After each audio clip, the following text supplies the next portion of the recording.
the midnight collector and the quiet town of Evergrove, where the hum of cicadas served as a nightly symphony. A peculiar series of disappearances had begun to unsettle the community. It started with little things, a garden spade here, a bicycle there, but soon it wasn't just objects that went missing. The first person to vanish was Peter Mallory, a retired schoolteacher known for his meticulous garden and cheerful greetings. His neighbors noticed his absence when his front lawn, once a sea of perfect chrysanthemums, began to wither. Then came Laura Pierce, a single mother who worked the night shift at the local diner. Her son's frantic call to the police revealed her car parked in the driveway, keys still in the ignition. By the third disappearance, the town was gripped by a paranoia it hadn't felt in decades. Sheriff Elisa Moore, a woman known for her razor-sharp intuition and unrelenting resolve, was tasked with unraveling the mystery. Eliza's investigation led her to a chilling pattern. Each disappearance coincided with the nights of the full moon. Her team uncovered a series of cryptic notes left behind at each site, scrawled in a jagged, almost childlike handwriting. They read, "A debt repaid." Eliza pored over the town's history, searching for any event that might explain the strange message.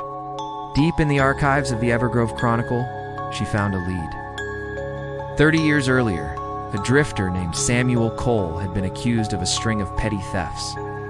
The townspeople, eager for swift justice, had cornered him one night under the full moon. What began as a confrontation turned violent. Samuel was beaten and left for dead in the woods. His body was never recovered, and his case faded into obscurity. As Eliza dug deeper, she discovered that all the missing individuals were descendants of the townsfolk involved in Samuel's death. A chilling realization struck her. Someone, or something, was enacting a twisted form of retribution. One fateful night, under the light of a looming full moon, Eliza decided to set a trap. She enlisted the help of Alan Bates, a local historian whose grandfather had been among the mob that pursued Samuel. Alan volunteered to be the bait, staying alone in his family's remote cabin while Eliza and her deputies kept watch from a hidden vantage point. As midnight approached, an eerie silence fell over the woods. Even the cicadas seemed to hold their breath. Suddenly, a shadow flitted past the cabin window. Eliza signaled her team to stay alert. Moments later, the front door creaked open, though Alan swore he hadn't touched it. Eliza burst into the cabin, weapon drawn, but it was empty. A gust of cold wind extinguished the lanterns, plunging the room into darkness. When the lights flickered back on, Alan was gone. In his place lay another note. "The collector has come." Desperate, Elisa and her team combed the woods. Hours later, they stumbled upon a hidden clearing.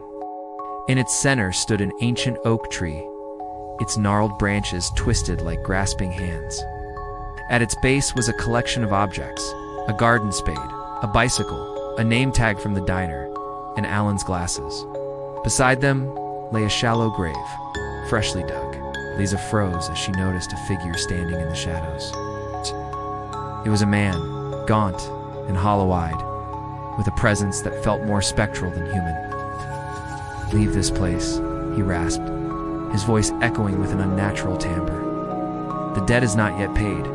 Before Eliza could react, the figure melted into the darkness. Despite exhaustive efforts, Alan's body was never found. The disappearances ceased, but the town of Evergrove was forever changed. Some believe the collector still roams the woods, waiting for the next full moon to claim what's owed.